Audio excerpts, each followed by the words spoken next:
Hello, and a good morning, good afternoon, and a very good evening to you, the good and wonderful people of the tube. Hope today, hope you're doing grand, and always when you will. Hello, everybody.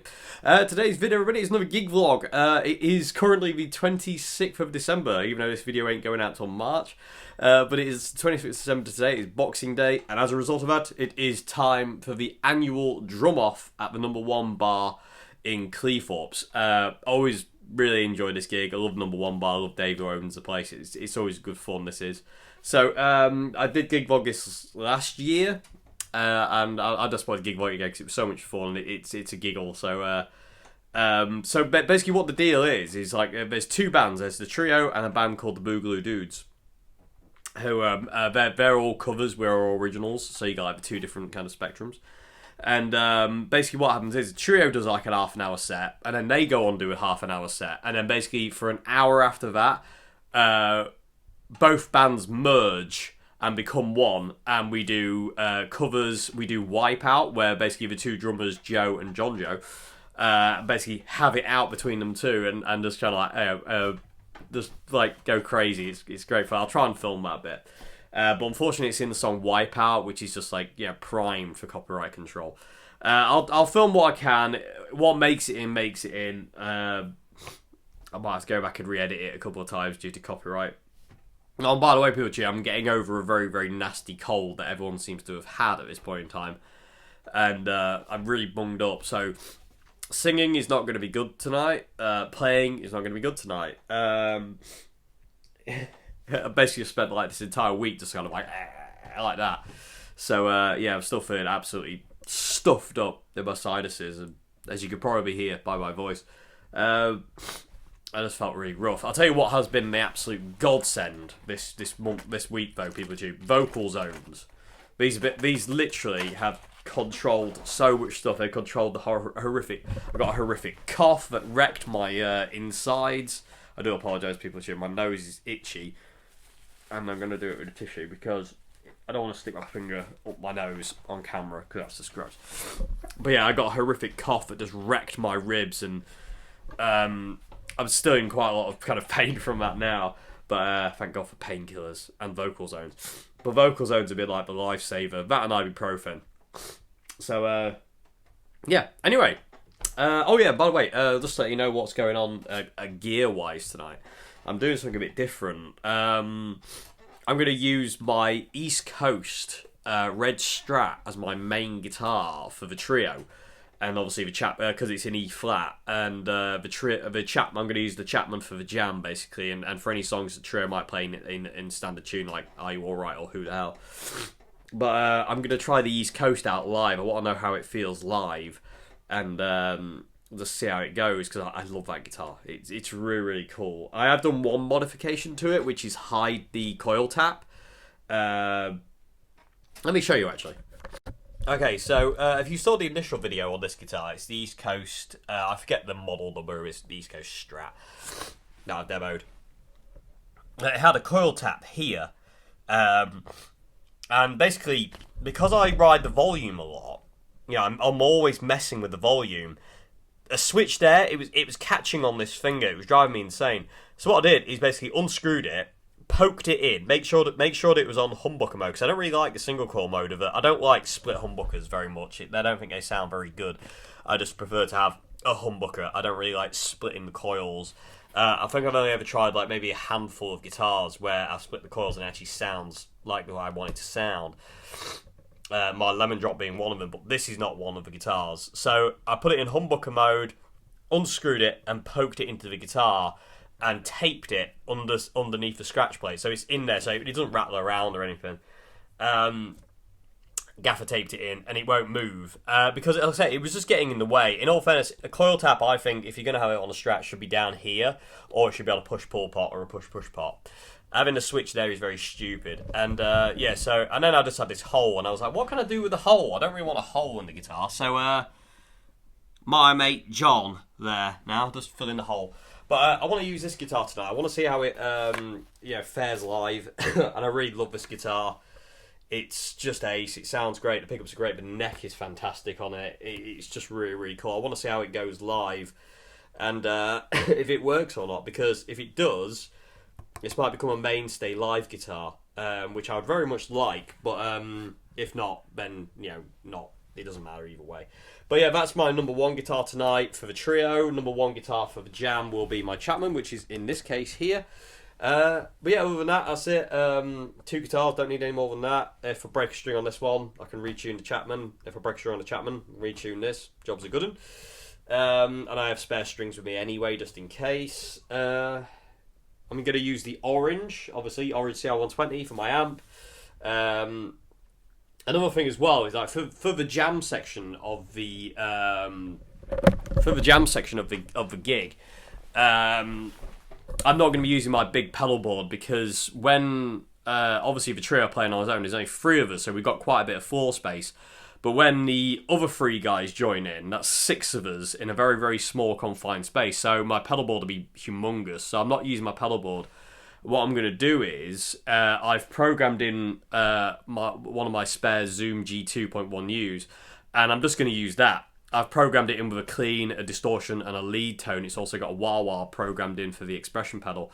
And I'm just going to use the G2.1U for the jam session. So, and if any of the jam session comes across, but the thing is, it's all covers. So I kind of can't really show that, which is extraordinarily depressing.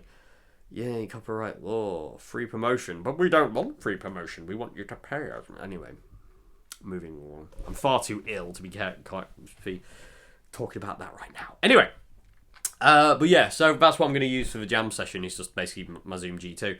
I will try and film all the trios set. I have no idea what we're going to play yet. We probably will play some covers, though. We'll probably do some Jimi Hendrix stuff, because I know Dave at number 1 Battle is a Jimmy nut, so got to play Jimmy.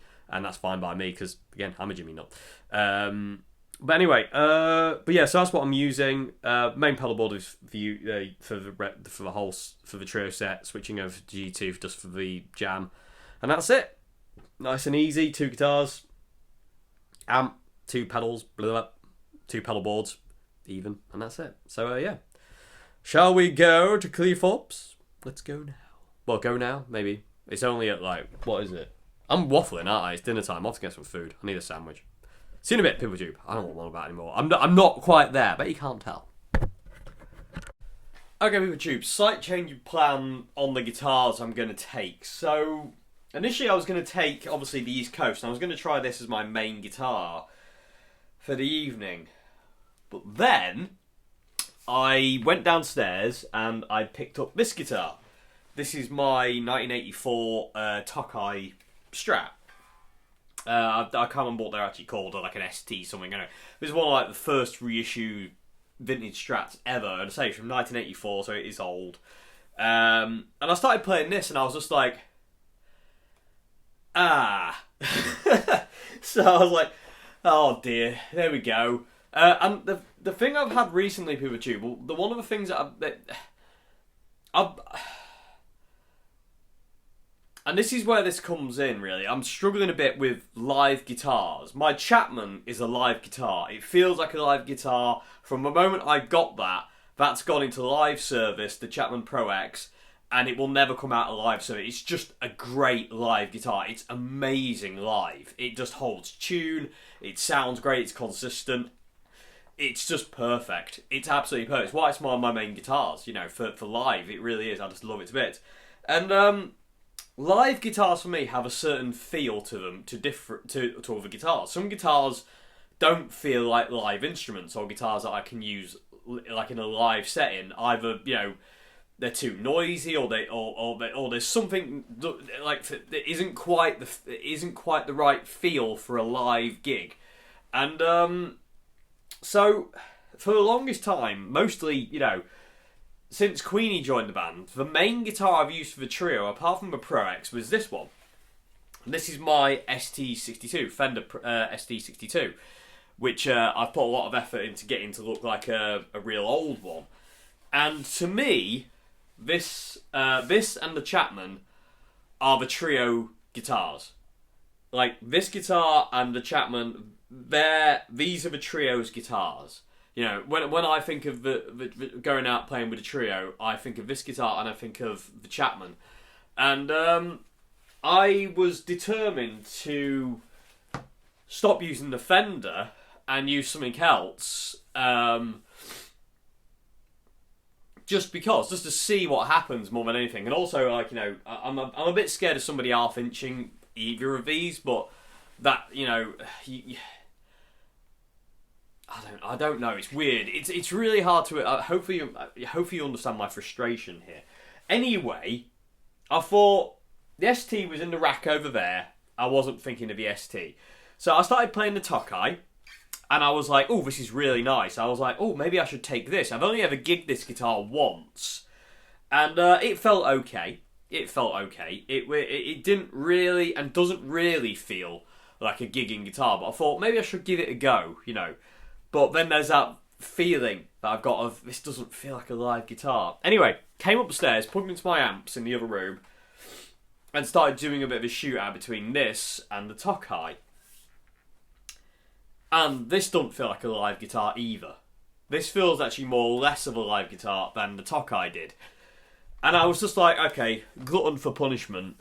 Let me go and get the ST, and let me plug this in and see how this feels. The moment I plugged this in and hit one chord on it, I was done. I was sold. This is it. You know, this guitar is just an all-rounder. It's a great guitar to do videos with. It's a great guitar to mess around on, write songs on, go out live, go out jamming, go out everywhere. This guitar just has the feel for everything. It really does, and it looks absolutely amazing. It looks really cool in person, too. Sadly, the camera doesn't do it very much justice. And the neck is to die for, the sound is to die for. Everything about this guitar is so perfect. I was just like, why are you trying to rob yourself of that feeling, Dave? It's the same feeling I get with my white Strat on my 62, or some of the Oswalds, like the red Oswald. I'm like, why am I robbing myself of that feeling live and just like going for a guitar like the Tokai, that although is an amazing guitar and I will never ever get rid of this guitar, hopefully, but it doesn't feel like a live guitar. Why am I robbing myself of that confidence of, I know this works? You know, I know this guitar, I know the ST, I know what it does, I know how it sounds, I know how it feels, and I know what I can and can't do on it. Which, to be honest with you, is a lot of can. There's not a lot of can't. You know, there isn't much stuff I can't do with this guitar. I have blocked the tremolo off on it. I want it to be a hardtail. I broke the arm off on it years ago, and since then, the guitar's just wanted to remain like a hardtail. So I just put 5 springs in it, and no longer bothered with the trem. So I was just like, oh, you know what, sod it, I'm taking this. This and the Chapman, they're my guitars. They're my live guitars. And that's what it is, whether we like it or not. But people with Tube, have you ever had this dilemma that I've had? Because I've been going around and round and round with this for months now in my head. I've been kind of torturing myself over it. And the last gig we did, the Flying Circus, I used an Oswald. I used the Oswald split head as my main guitar for that night, and the Chapman was the standard tuning guitar and backup for the main guitar, for the E-flat guitar if I broke a string.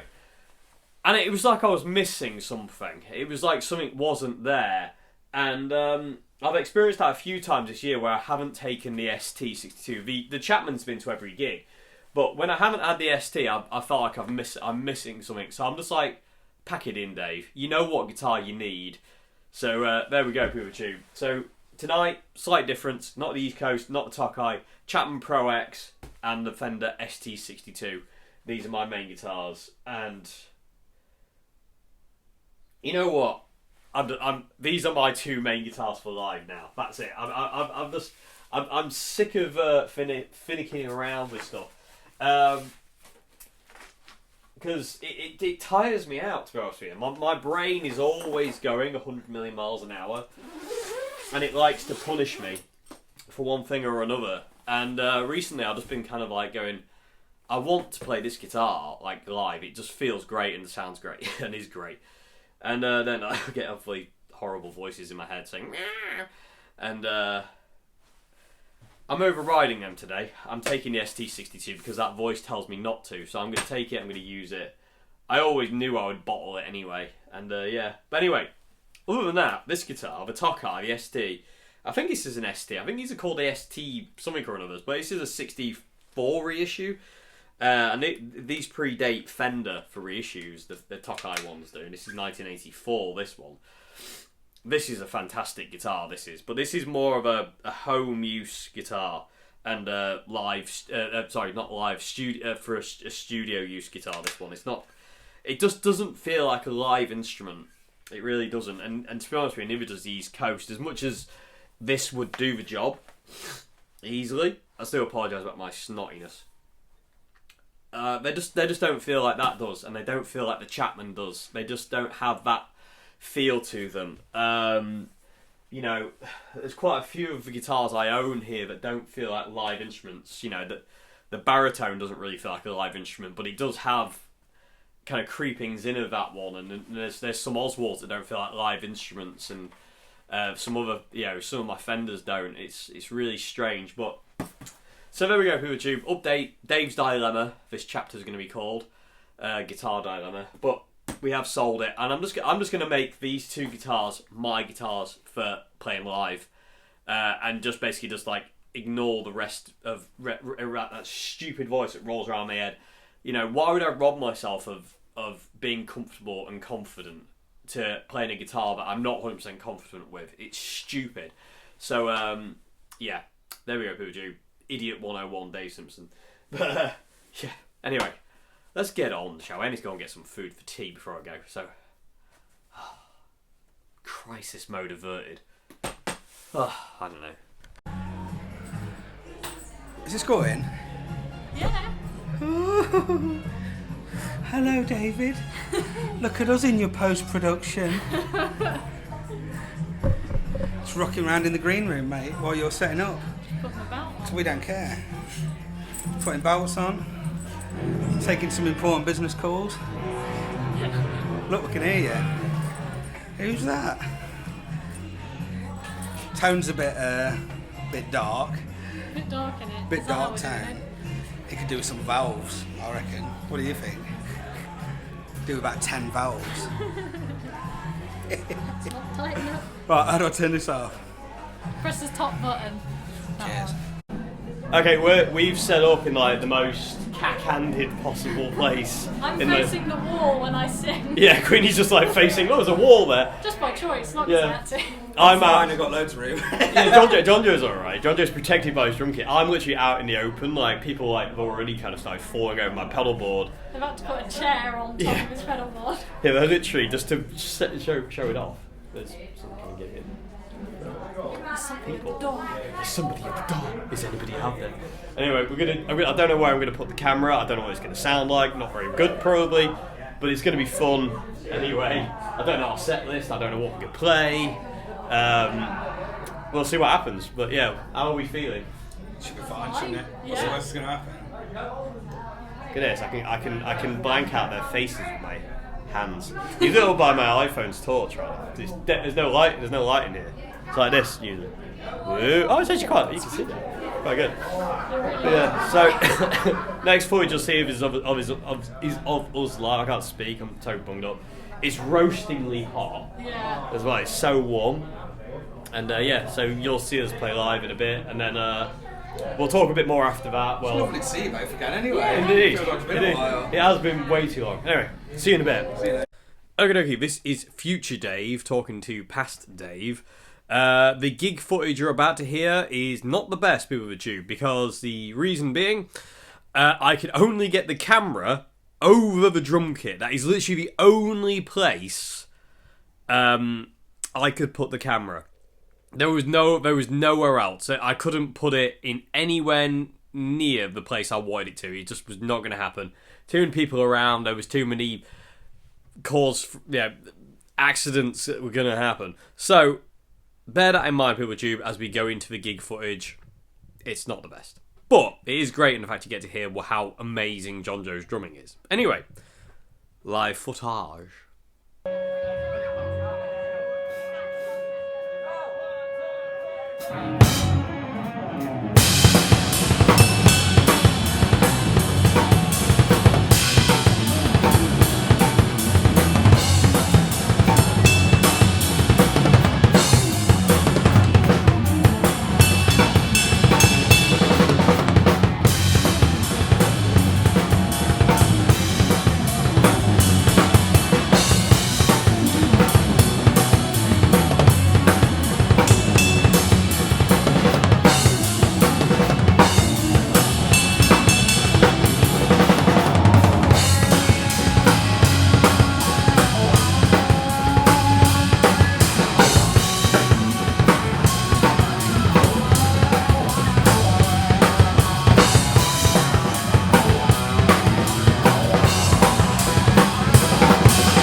Okay, YouTube, so we've just come off, and that was tough. Me and Queens couldn't hear a thing.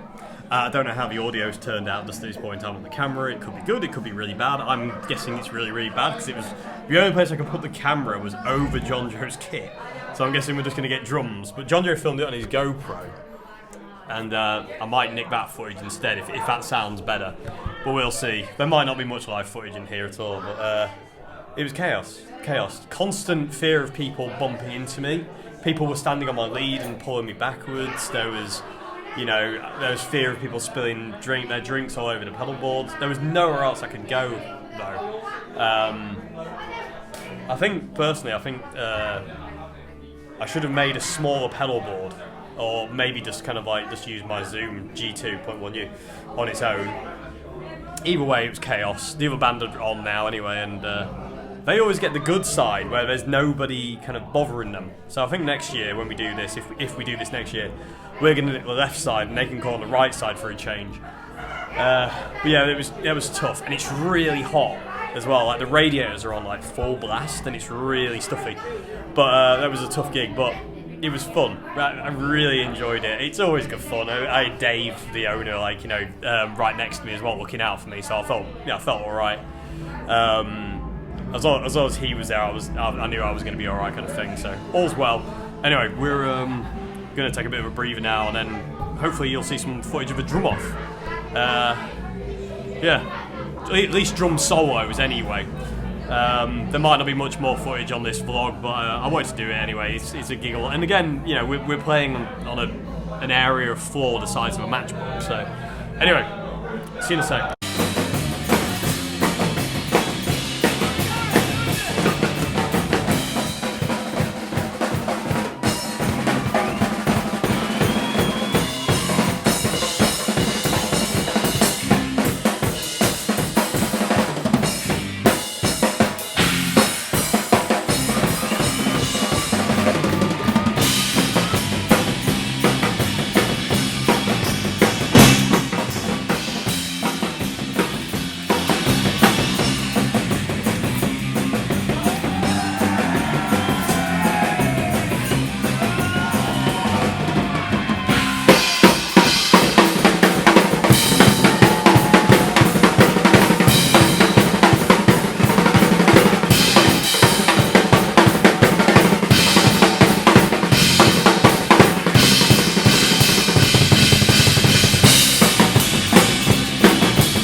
So I had my earplugs in all night. I didn't take them out. No, I didn't either. I've literally only just taken my earplugs out. So yeah, so we're finished for the night, and that was possibly the loudest gig I think I've ever played in my life. It was insane. I have a mega headache because I'm still full of cold.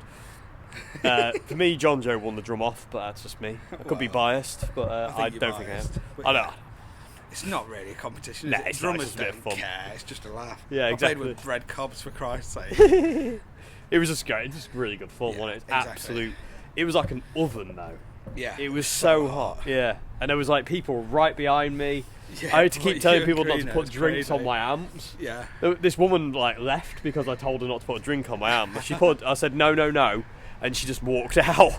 So I was like, all right, fair enough. But It's such a great night, though, isn't it? It's such a Yeah. mad but brilliant night. it is chaos. Yeah. It is just chaos. Again, I don't know what the gig footage is going to be like. It is what it is. You know, it's not supposed to be like a serious gig, this one. It's just a laugh, isn't it? How does he get that many people into a pub in Cleethorpes on Boxing Day? I don't For that? know. It's crazy, isn't it? That is some kind of like It is Christmas such miracle. a cool venue, isn't it? It is. I love this place. Yeah. I've always loved number one bar. Dave's a Dave's a legend. legend, Yeah. absolute legend. Yeah, he's absolutely mental. Anyway, well, I'll do an afterthought tomorrow After four, yeah. because I can't need to process it. I need to take some ibuprofen as well. So I need to load my car. I've got cowbells and yeah. stuff. Oh, yeah. Check the moon bells. Look how dusty they are. They come out of a storeroom today. Amazing. Disgusting. I held these up at one point with one hand, with one arm, and I was immediately regretted my decision. All come loose, look. It's been played so much. Well, Best thing. Okay, so Queenie's here for final thought because she didn't appear much in the gig vlog. We're both ill. I'm coming out of it. She's going into it. So Yay. not good. Anyway, thoughts on the gigs, Queens? It was very, very loud. It was fun.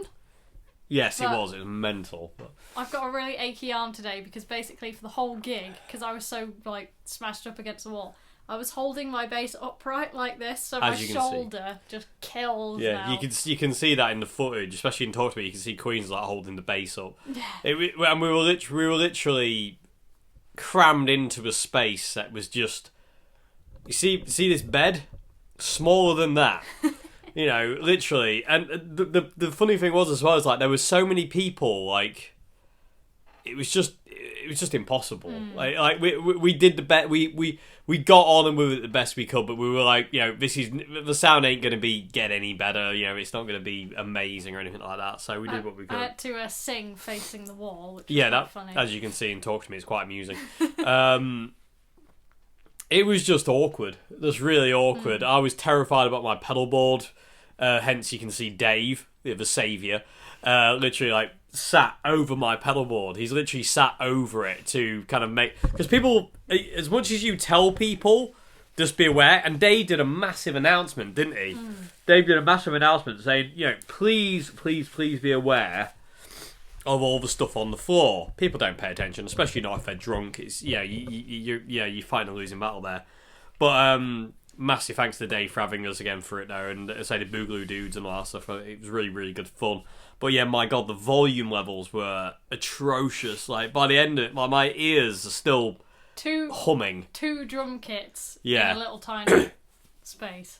2 drum kits, 2 bass amps, and 2 guitar amps, blasting. You know, it was loud. I had my orange on 6.5.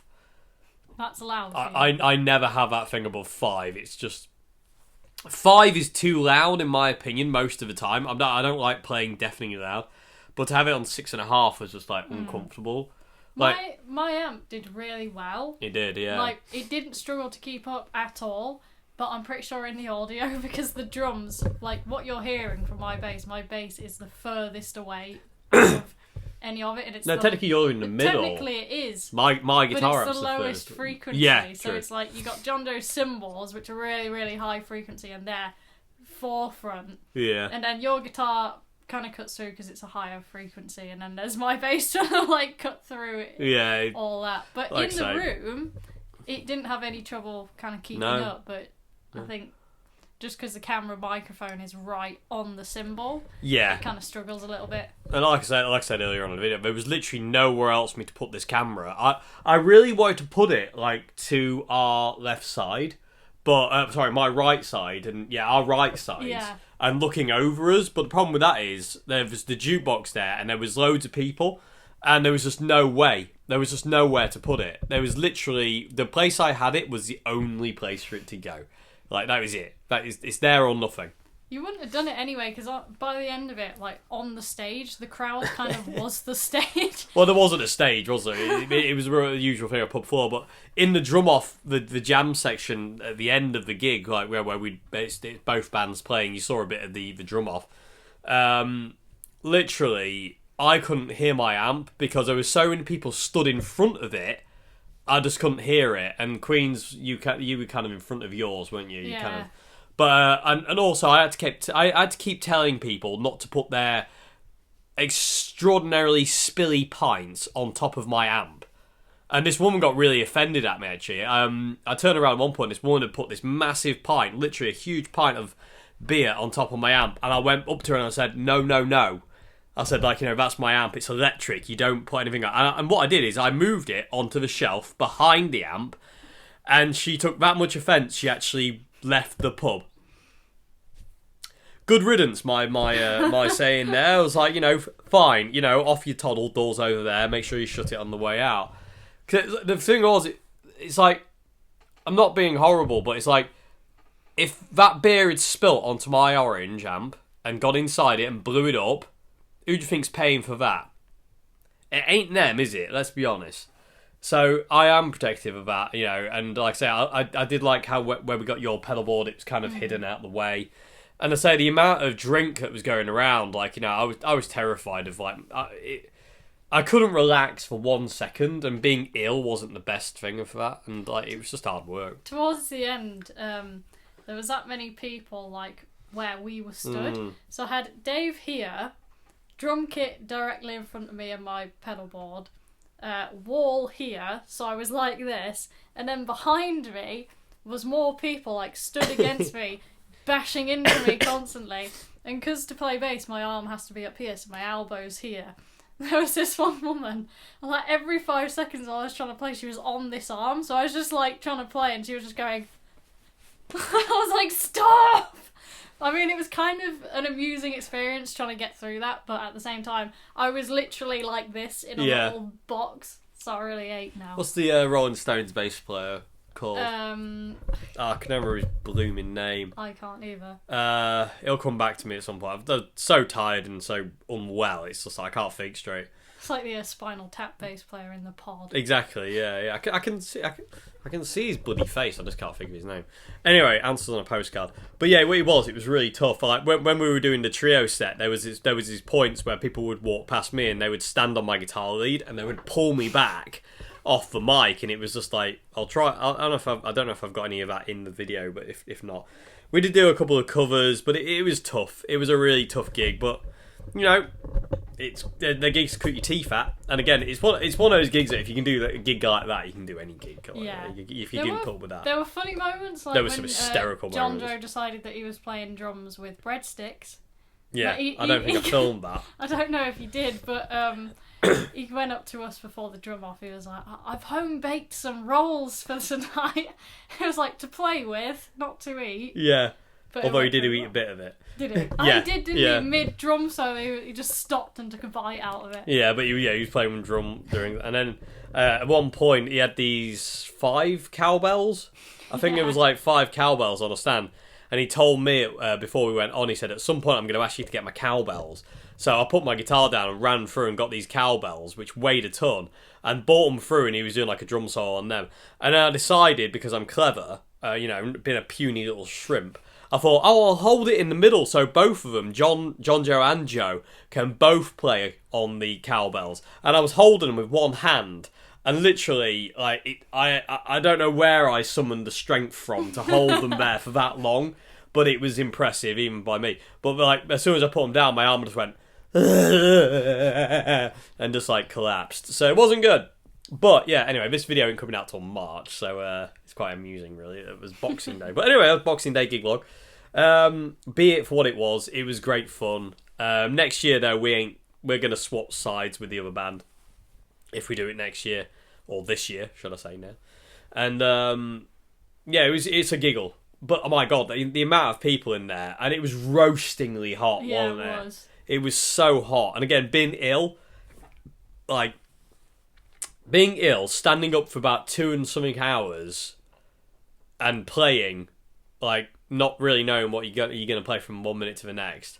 There was one point where the crowd wanted to hear Wonderwall in every key. Apparently. Yeah, and they the other band started it, and I was like, that is not the key that the Wonderwall's in, because it's in F sharp minor technically. Capo, it's capoed on the 2nd fret. It's an E minor shape. It's F sharp minor. So I was like, well, it's F sharp minor. I think they started it in like D or F. They love F, the other band did. Anyway, they started playing it. I was like, that's not even the chord progression. Anyway, it would have been okay, like changing the key. You could have figured it out, but it was like it was a different song. It was all over the place.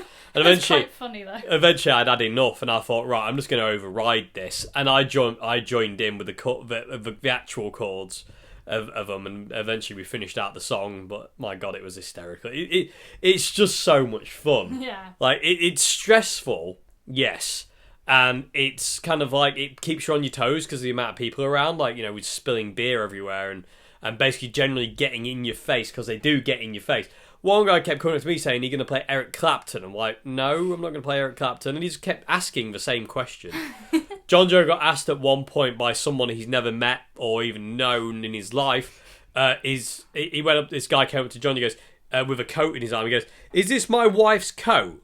And John Joe was like, "I don't even know who you are, let alone who your wife is and if that's her coat." So it was quite amusing.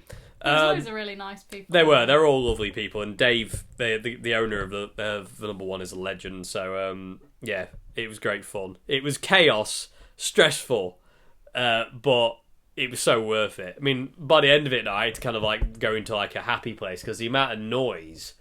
It was just like, it was so hard to get your head around anything that was going on. It was just tough by the end of it, but really enjoyable. So anyway, I hope you enjoyed this gig vlog.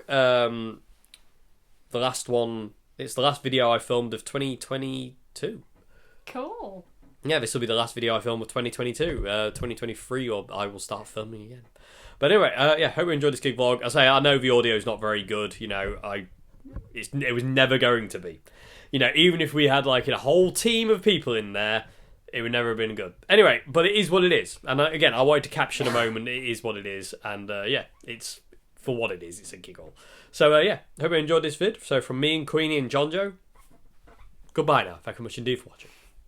Third time for John Joe. Yeah, third time for John Joe.